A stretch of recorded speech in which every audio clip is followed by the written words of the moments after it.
All right, guys, welcome back. My apologies. I was having some challenges here with my internet service, or who knows what the challenge is. All I know is I'm back. Give me some love below and let me know that you can indeed hear me. Tiago, give me a thumbs up or comment if you can hear me again. All right, guys, I'm just waiting for confirmation and then I'll keep speaking so that I know you guys can hear me. Here we go. Tiago, can you hear me and see me live on Facebook? Yes or no? Type it here. All right. I see Daniel, so thank you. Now I know you guys can see me. All right. For those of you that were just on my live, welcome back. My apologies. What were we speaking about? We were speaking about how your relationships are your greatest mirror to gauge your personal growth as a man. And that most of us as men are playing small and living way below the potential of who we were born to be. And that is not okay. And you must recognize how that has impact on your partner. Then I was sharing, and my apologies that it got cut off. What I was sharing last was that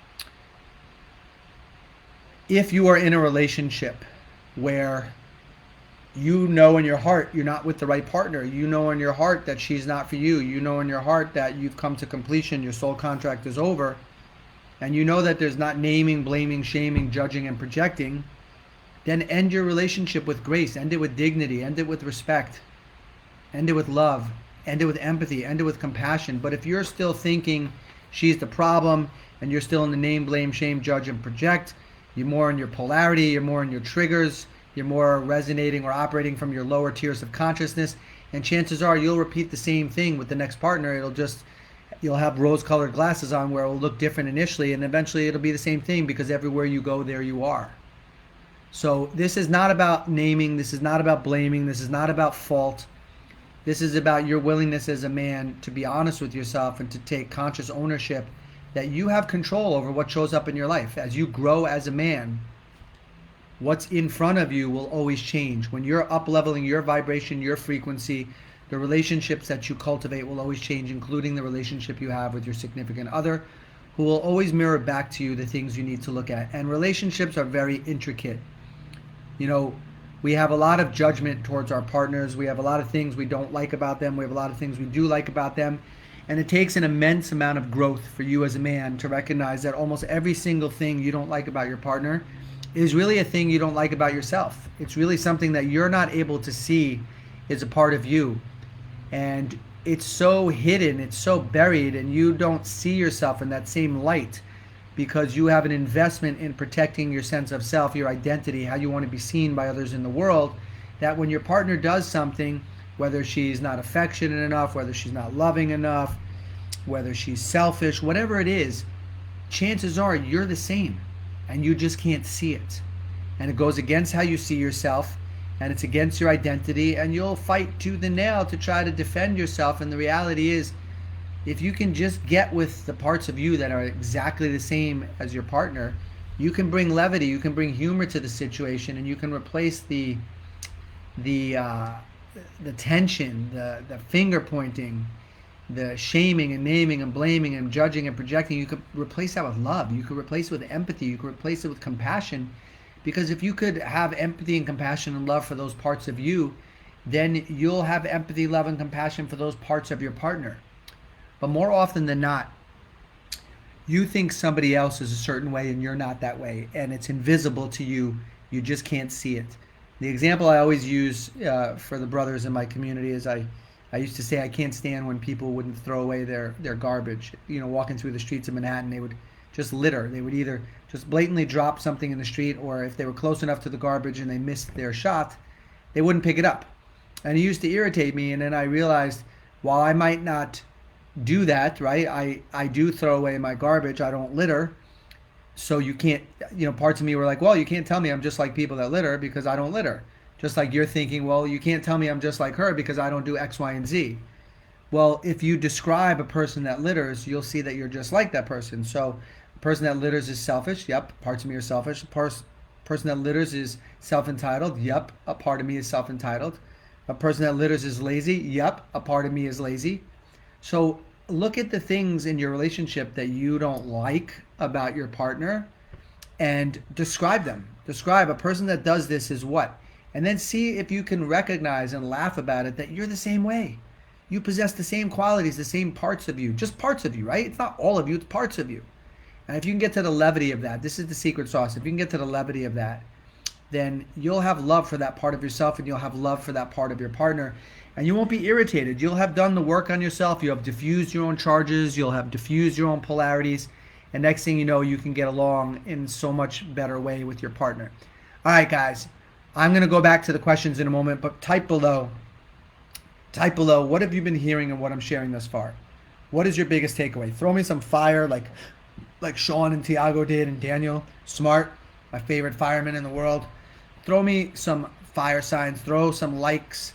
Smash up the comments. Help us with the algorithms so that more men get to share in this information so we can all grow together, right? We're all here to grow as men and sharpen each other and help each other rise. Let's be the hot air in each other's balloons, because as we rise as men, as we grow as men, we help women on this planet feel a greater level of safety in their physiology so that they can reveal the beauty of their hearts. That's why we're here, right?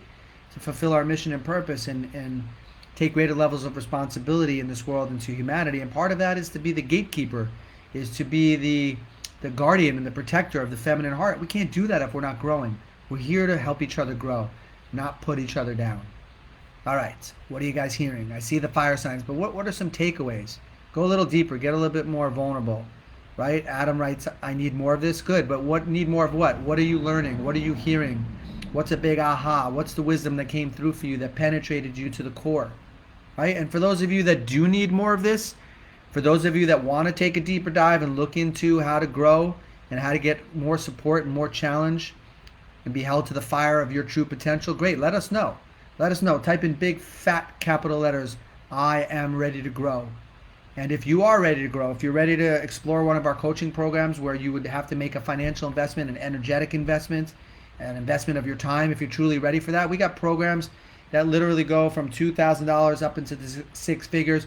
Yes, occasionally we'll throw a $97 virtual workshop out there. There's many ways to enter our community. You can keep coming on these free lives. For those of you that are flat broke and have no access to generating money at this time of your life, which I would challenge you on that, because I believe all men have potential and all of us can make money. It's not really that challenging, but too often we fall into victimhood, and too often we hide behind those excuses instead of just getting other people to light a match under our ass and really find out what we're made of.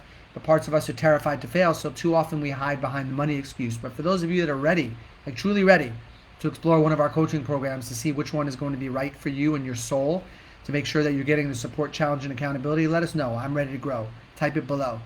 All right. What's up, Mitch? It's been a while, brother. Good to see you. All right, guys. So let's go on. Earlier on this live, I apologize because it got interrupted, the original one, so this is the second one. We addressed one of the questions. Then we took a deep dive into relationships are our greatest mirror to gauge your growth. Make sure you go back and you watch that. Now let's go on to another question that was submitted and get it answered so you guys can all learn together. Here we go. Good for you, Sam. That's what I mean. Where there's a will, there's a way. He says, I'm selling all of my crap to make the money to go to the next immersion next month. That's what I'm talking about, is paying attention to what is it that you value most in life. Most men that tell us I can't afford one of your programs, that's the same guy that's spending a lot of money on weed, on alcohol, on porn, on strip clubs, on massage parlors, on cigarettes, on toys and gadgets and gizmos that you don't need. I can't force you to do this. You have to value growth high enough where you're ready to truly invest in you. Many of you make the mistake, you think it's about investing in I can't invest in that program, whether it's Man on Fire or something. It's not about the program. It's about you're unwilling to invest in yourself. You're not willing to look at, where are you spending money? Where are you spending your resources? Where are you bleeding out your time? And for those of you that are not doing it towards your personal growth, wake up. I'll be the first to tell you, wake up. Stop with the nonsense. Deem yourself sacred enough to invest in yourself, knowing that when you grow, everyone in your life benefits, from your children to your family, your wife, those you haven't met. You must grow. You must make your growth sacred. You must declare that now is the time. Otherwise, you'll always hide behind your reasons, stories, justifications, and excuses as to why you can't, right?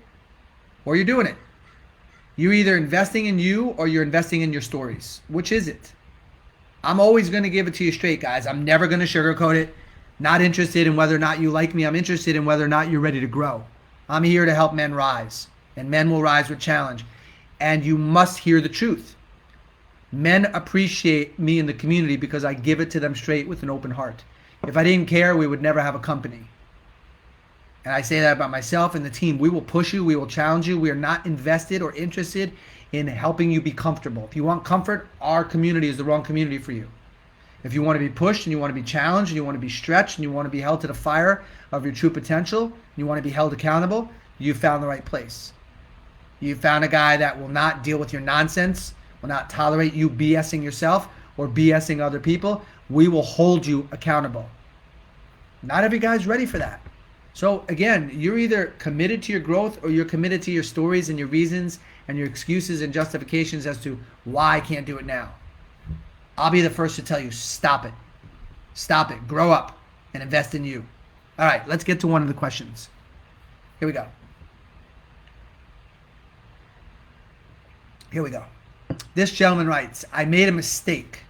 My wife took money out of my business account and didn't tell me about it.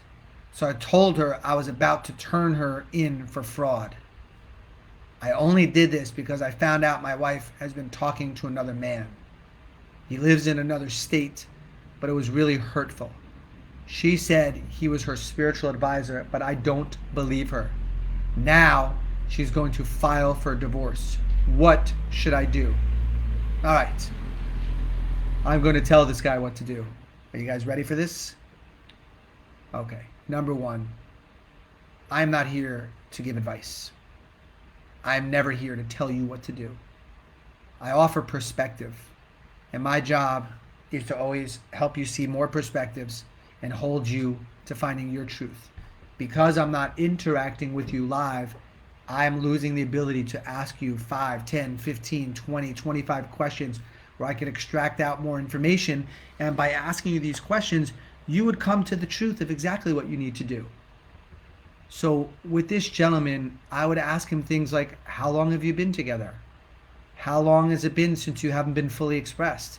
How long have you been biting your tongue? How long have you been acting out passive aggressively? How long has it been since you owned your voice and owned your power and spoke authentically and took your sword of truth and cut down all bullshit in your path and with an open heart were able to be fully expressed? How long has it been since you respected yourself? How long has it been since you haven't owned your boundaries? How long has it been since you haven't chosen a path of growth for yourself in your life as a man?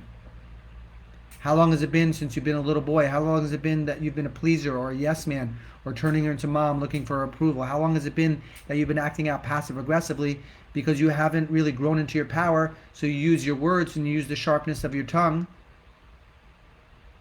and you're passive aggressive or aggressive aggressive to compensate because you don't feel powerful?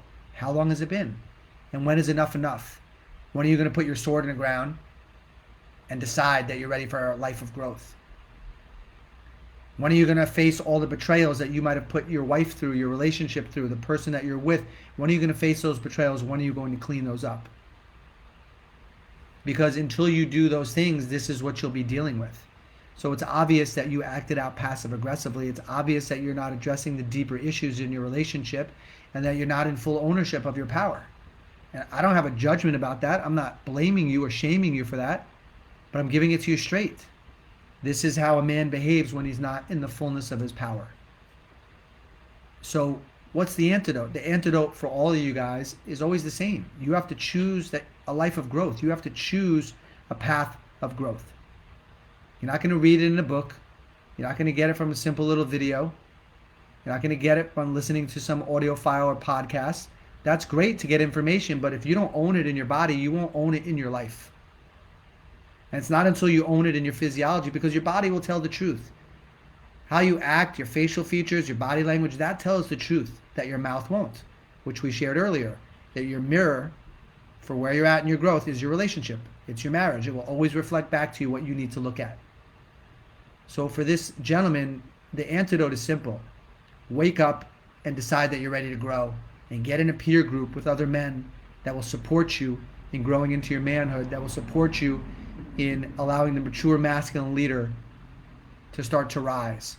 The version of you that is rooted in his center, that owns his voice, owns his power, lives from his heart, made the courageous journey from his head to his heart, that trusts his intuition, that speaks his truth into existence with an open heart, and has cultivated a beautiful relationship with his creator, with divine source, whoever that is for you.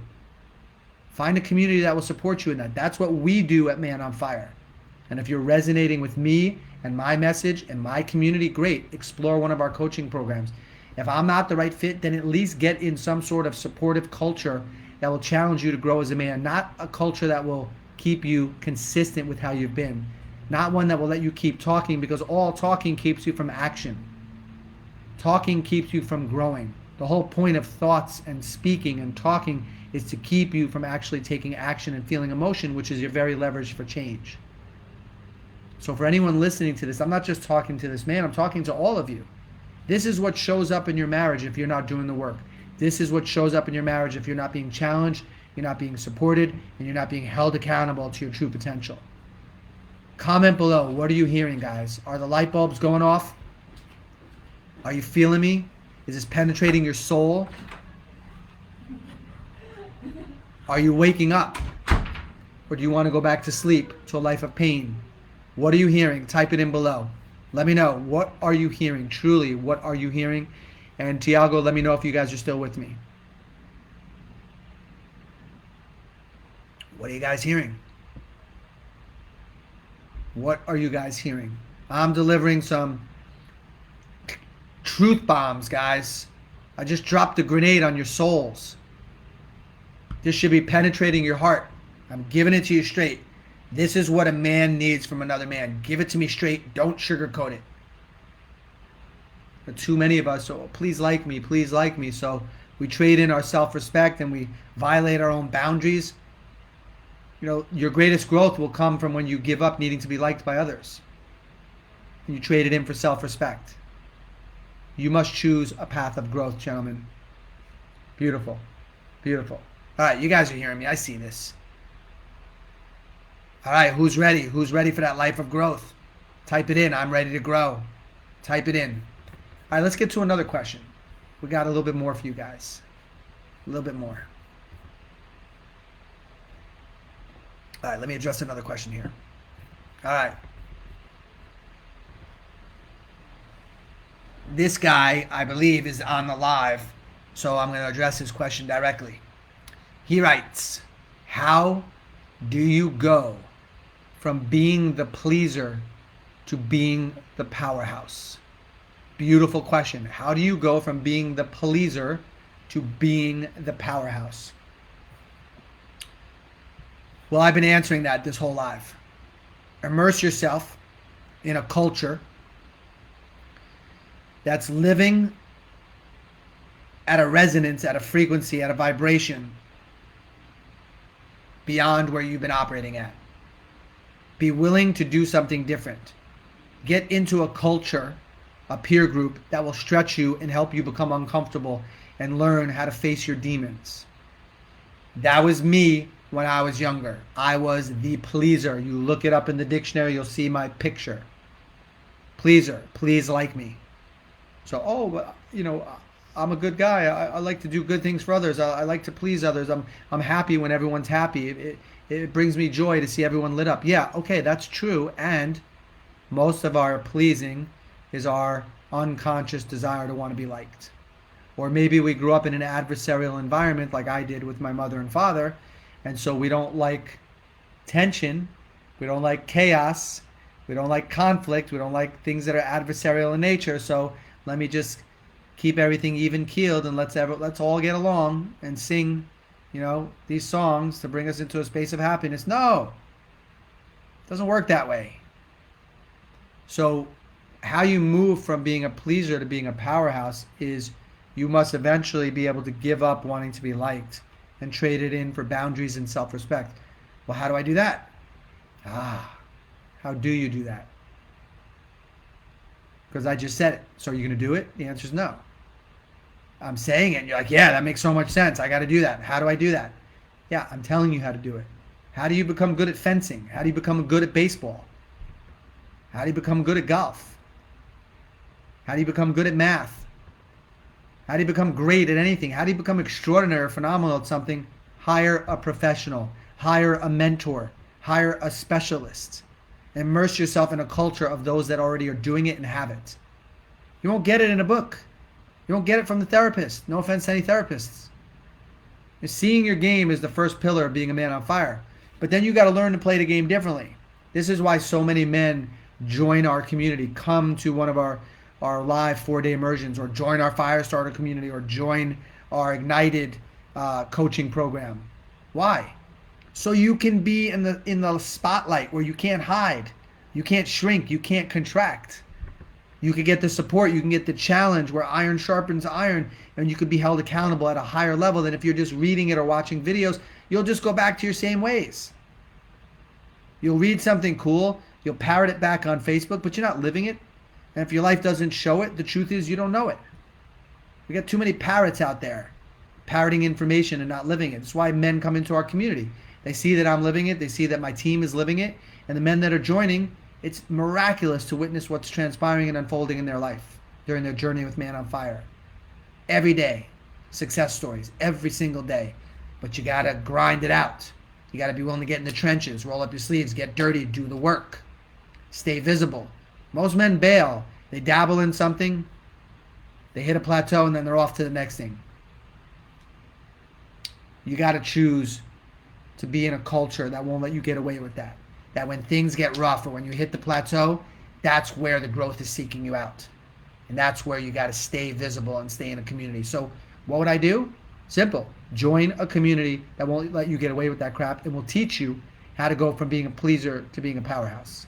Man on Fire is one of those communities. If you resonate with me, if you resonate with our community, great. Explore how to join our culture, our community. If it's not me, then make sure you have another one. We're certainly not for every guy out there. I know this for sure. While you might be feeling into who we are and if we're the right fit for you, we're doing the same on our end. We want to be very responsible who we bring into our community. All right, let's get to maybe one more question. And then, Tiago, if you can cut it off after this question, and we'll get to the rest of them next week, or I'll do a special live Friday or Saturday. All right, one more question, guys, and then we're going to call it a day. Here we go. This gentleman writes, my wife tells me she has a lot of love for me and still is in love with me. However, I've been living in my head for so long that she wants to step back for a bit. I'm working through growing and dealing with my issues. She's confused because she is still physically attracted to me, but has lost the emotional connection.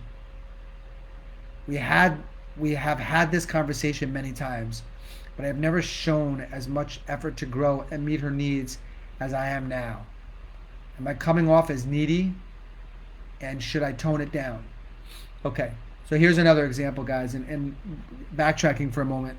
Thank you for all the men that have submitted questions, allowing yourselves to be vulnerable and exposing yourself in this way in the Facebook group. Deep respect to all of you who have done this.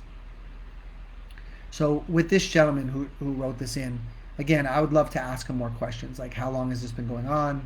And, what do you think you're doing that's coming across as needy? Are you being a pleaser? Are you being a yes man? Are you turning her into mom and momming her? Are you walking on eggshells and broken glass? Or are you being a gaslighter? Are you trying to be the rock and, you're holding it all down and you're stuck in your head and she can't feel you? Because one of the reasons that a woman will pull away from her man and ultimately leave is if she can't feel you. So sometimes we're doing the right things, guys, but we're doing it from our head and we're not doing it from our heart. And if she can't feel you here, even though you might be saying the right things, but you might still be coming across more robotic, more analytical, right? Not analytical, analytical. And if she can't feel you, she can't fully trust you. And if she can't fully trust you, she can't fully open to you.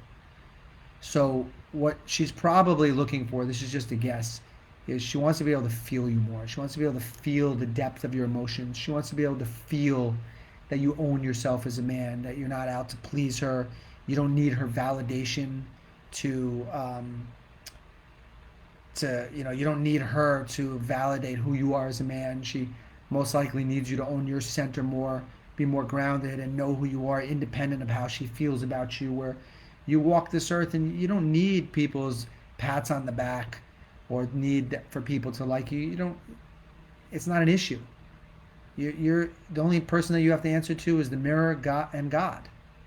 Those are your reflections, and your marriage will reflect back to you where you're at. And so if it's not where you want it to be at, then yes, that is an indication that there's more growth that's seeking you out. And chances are the growth that she's referring to is she wants to feel you more in your heart. I don't mean as a pleaser. That's not in your heart. A pleaser is more just like a wounded little boy, mommy, don't leave me. I mean in your heart, like as a man, but she wants to feel the rawness and the vulnerability of your emotions. Not the wounded 8-year-old boy that's crying, but the man that can show his tears, the man that can be vulnerable. All right, guys, put some final comments in below. What was one of your takeaways from today, or the biggest aha? What was your biggest fire tip that you're taking away from today's live? It's always an honor, and it's always a privilege to be able to serve you guys. I don't know how much longer I'll be doing these free Facebook Lives. For those of you that want to take a deeper dive, I've already mentioned it a few times during this, to type in "I am ready to grow" in capital letters, and you can explore one of our coaching programs. Only do this if you're truly ready to invest in yourself, time-wise, money-wise, energy-wise, and you really want to be in a culture that will challenge and support you and hold you accountable at a much higher level than anything you're currently exposed to. If you're in a position right now where it would be absolutely financially reckless to invest in yourself, then just continue to soak up these lives, and when it is the appropriate time, then you'll reach out, and we'd love to explore what could be the right program for you. So much love, guys. It's David Mailer, the Man on Fire Mentor, saying I'll see you next Wednesday, and most likely this Friday or Saturday I'll hop on for a quick surprise live where I'll address the rest of the questions that were submitted. Thanks for being with me today, guys. So much love. Talk to you soon.